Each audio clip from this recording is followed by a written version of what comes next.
Yeah. Booming. Hey. These niggas, they don't really want no problems. Nah. These niggas, they don't really want no problems. Nah.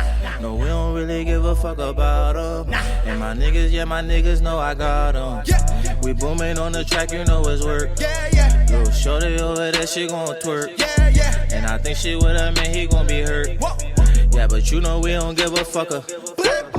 We booming, got these niggas sending this now. Whoa. We booming, got these bitches taking pics now. Yeah. When we comin', how we comin', burn this bitch down. Yeah. When we comin', how we comin', burn this bitch down. Yeah. We booming, yeah.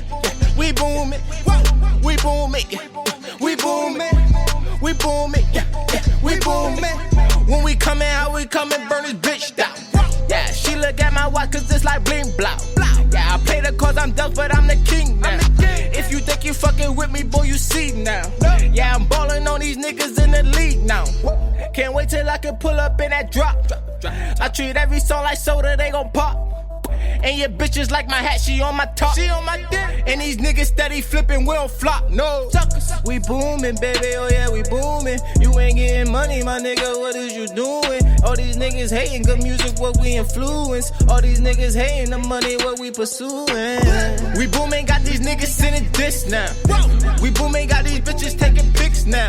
When we comin', how we comin', burn this bitch down. When we comin', how we comin', burn this bitch down. We booming, yeah. We booming, we booming, we booming, we booming, we booming. When we comin', how we comin', baby, bitch. I could see me in the BM with your BM on the vacay, but she just wanna watch sun in Texas like I'm JJ. Rain pouring, I ain't got no ceilings. I was bumping way with no ceilings. Now I'm in the coupe with no ceiling. I was good then, now I'm way better.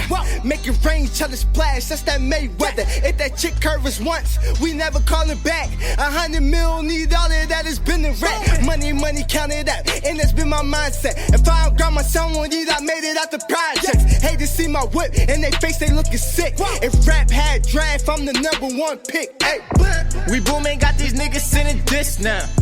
We booming, got these bitches taking pics now. When we comin', how we comin', burn this bitch down. When we comin', how we comin', burn this bitch down. We booming, yeah. We booming, we booming, we booming, we booming, we booming. When we comin', how we comin', burn this bitch down. These niggas, they don't really want no problems. Fuck, man. These niggas, they don't really want no problems. We gotta do this shit again to y'all niggas, man. And my fuck, niggas, y'all ain't learned yet. Niggas know I got them. Y'all We fucked booming up. on the track, you know it's work. These Little niggas the shorty nicest over there, niggas she out gon' here. twerk. You And I come think with she a with her, man, beat, he we gon' be burn it hurt. down in the same But you fucking know we night. don't give a fucker. We booming. Shout out to Dayshaw and Tech, man. Shit was called We Booming. Shout out to We Booming. They definitely making moves out here, man. But we got Mr. Fontane in the fucking building tonight, bro. What's up with you, man? Yeah. What's poppin'? What's poppin'? What's up with you, bro? How's it going? How was your day? How was your weekend, man?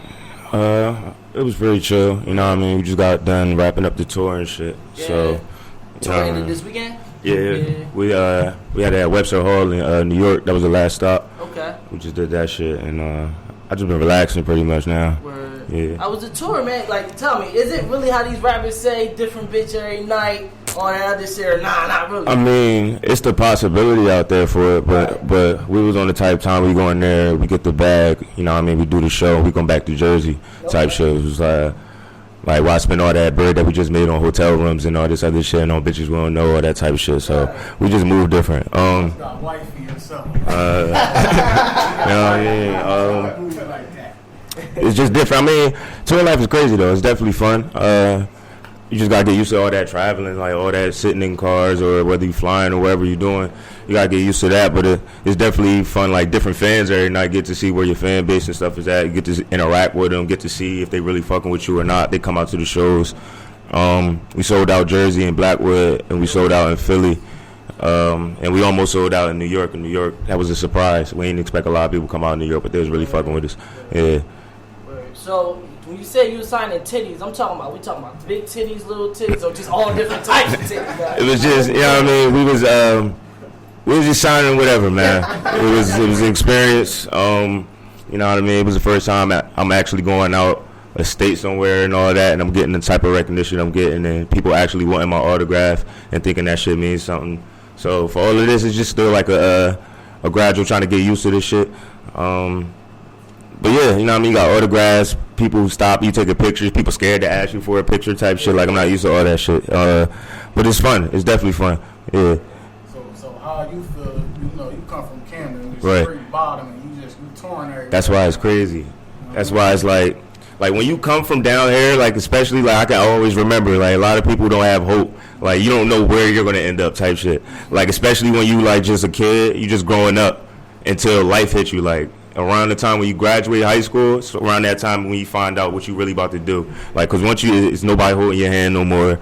I was going off in the Rutgers and shit. I was at Rutgers for like 2.5 years. And it was like the whole time I was there, I ain't take not one class that had to do with my major. So I feel like I was there wasting my money, and the whole time still trying to do music and shit.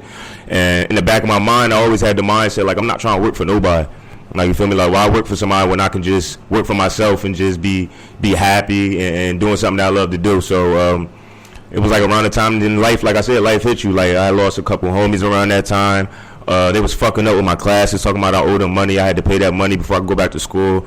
So it was around that time I just dropped out and I just solely focused on music. And from then on, it was all about just figuring this shit out. Because since Plan A just had to work, it was no Plan B. Plan A was just what it was going to be. I wanted to be a rapper or a musician, whatever the case is.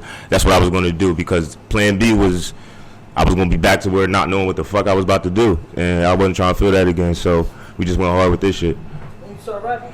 I started rapping when I was a junior in high school. I was trying to impress this John, and she didn't really give a fuck.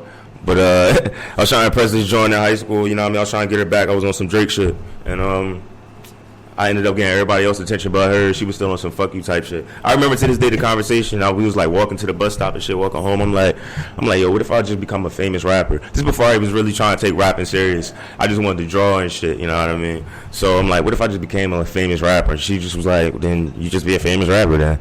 It was just like that. I'm like, oh, I mean, shit. Today, you see her today, what's the word, or did she even contact you? I haven't seen her in a minute. I know she got a kid and stuff now, so congrats to that, but that's not the lifestyle I'm trying to live anyway, so I guess, Hit it, she thought that you She ran down like That's over, right? Negative. I'll tell you how it is, man. But, yeah, it's just definitely, like, it's crazy to know, like, when you growing up around here and shit, and all I knew was, like, I was just the nigga that was either I was drawing or I was playing basketball. I was never really into the streets and all that type of shit because I thought differently. I watch a lot of these rappers and shit that I'm talking to, and I watch some of their interviews and shit like that. All of them say the same shit. Like, they used to look up to the drug dealers and shit because they had the bitches, they had the money, they had all the clout and all that shit. I used to look up to them niggas too, but it wasn't like I wanted to be them. I wanted to be better as far as, like, nobody, like, who wants to live the rest of their life looking over their shoulder? Like, I didn't want to be that nigga. Like, I wanted to live comfortably. I wanted to have my money and just be able to just live comfortably. So I was like, and at the end of the day, everybody that was doing their thing they was freestyling and shit on the corner, or they was trying to rap, they was trying to sell you CDs and dimes. So I'm like, all right, if they really want to be rappers, I'm going to really just be a rapper, because all they want to do is portray what's on the television screen. I'm going to actually be the guy that, you know what I mean, that everybody, it seemed, around here wanted to be. It was either that or you was playing ball. So it was like you had to pick which one you was going to do, or you was just going to fall into the middle and do that paycheck to paycheck type shit, and then hope your kids become something one day. And I'm like, man, fuck that shit. So yeah. You don't think rap is like that? You gotta watch over your shoulder, especially. I mean, you still do, but it's different when you actually, like, you living in. All right, first of all, like, when you're a rapper and shit, you gonna have certain type of target on your back for other reasons.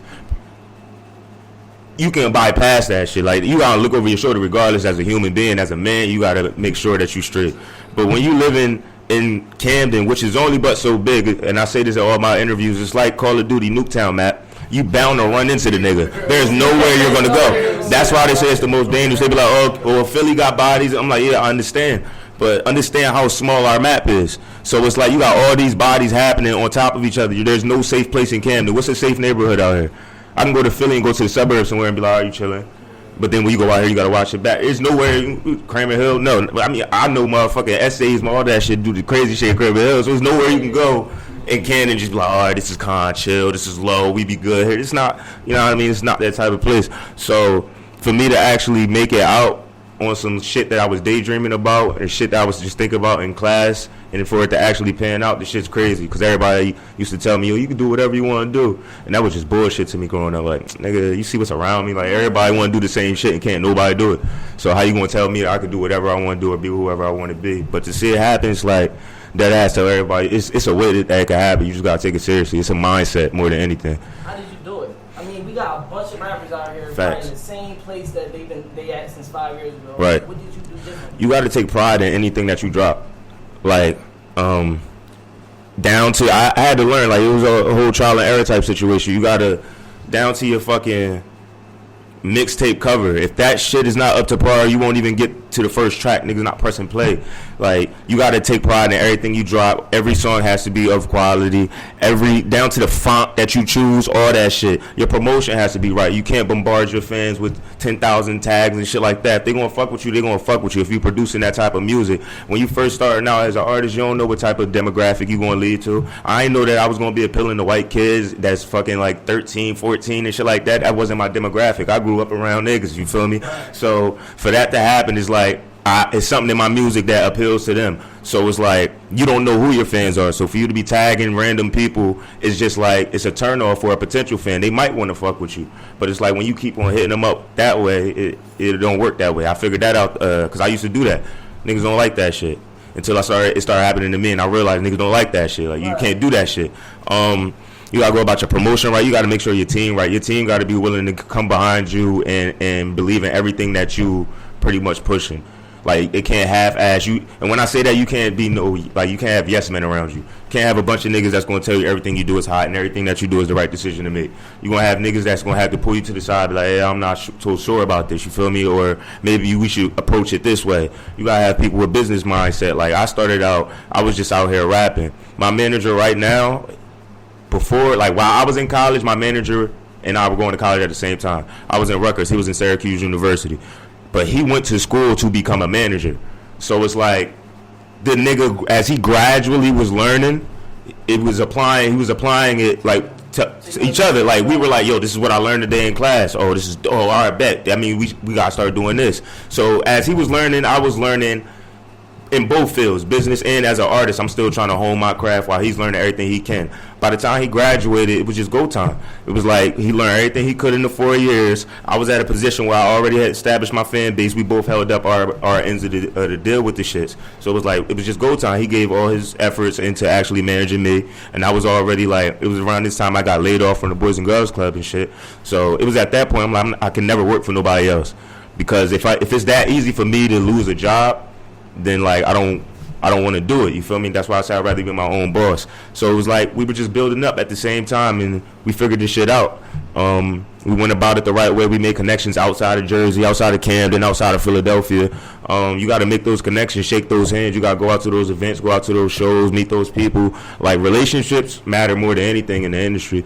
Like, I just got opportunities off of just first introductions type shits. Like, it's the opportunity that matters, but if you can't execute it, then you can have opportunities all day. And if you falling on your face, they slow up and they stop coming. So it's like, every time we got opportunity, like, yo, this can prepare me to something different.